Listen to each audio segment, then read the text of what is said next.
Joyce, Trump offered a new excuse for taking classified documents. He said he wanted them for his presidential library. Give me your take on that, and specifically, how would that excuse play out in court? Right. So I'm going to try my hardest to keep a straight face as we discuss these most recent strands of spaghetti Trump is trying to get to stick to the wall, because this is maybe the worst of the defenses he's put forward. Saying that he wanted these materials for his library, assuming he plans on building one, in no way is exculpatory. It doesn't forgive him from taking documents. It doesn't permit him to possess classified information. If this was the truth, and one suspects it's not, because had it been, certainly this is what they would have said to the National Archives early on, but had it been the truth, the archives would have been happy to take possession of these materials, to store them properly so that they could be combed through at the right time to go into the library. But one thing that you and I both know is true based on our past government service is none of those materials that we've seen in DOJ's photograph, the exhibit photograph, that are top secret, that require SCI classification and access to review them, none of those materials will ever be on public display in a library. And Trump also claims that he summarily declassified the Mar-a-Lago records.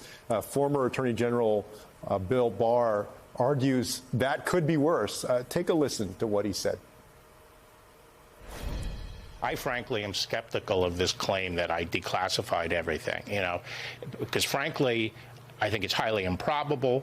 And second, if in fact he sort of stood over scores of boxes, not really knowing what was in them, and said, I hereby declassify everything in here, that would be such an abuse. And show such recklessness that it's almost worse than taking the documents. Joyce, does this defense hold up?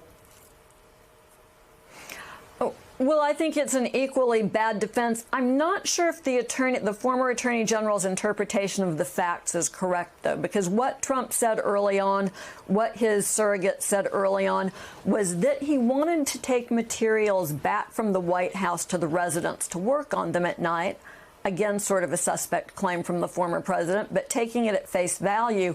What the original story involved was declassification of some of our nation's most important secrets for the convenience of a man who couldn't be bothered to walk, 2 minutes across the street to a more secure setting or go to a more secure setting in the residence to work on these materials.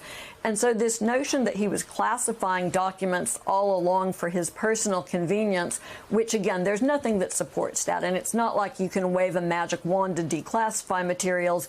Even for the president, there are certain steps that have to be taken, including striking through the classification markings on those documents to show that they're no longer classified.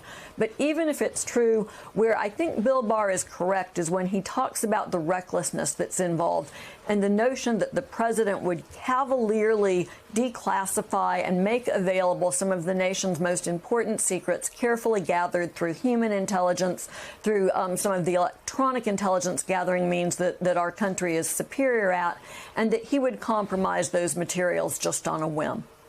I think that's such an important point, this idea that even if he could, in theory, summarily declassify these documents, there's a process for that to make it legitimate and valid.